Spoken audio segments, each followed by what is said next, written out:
In 2012, there was a terrible fire at a clothes factory in Bangladesh.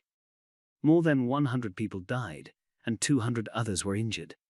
After the event, people started talking about the lives of factory workers. How long do they work each day? How much money are they paid? Is their work safe? Sustainable Development Goal 8 is about making better jobs for all people. A good job should pay enough money for a person to live. A good job should be safe. But many jobs are not well paid or safe. All around the world, people are working in dangerous conditions for low pay. Many of these people are women and children. Everybody likes to save money.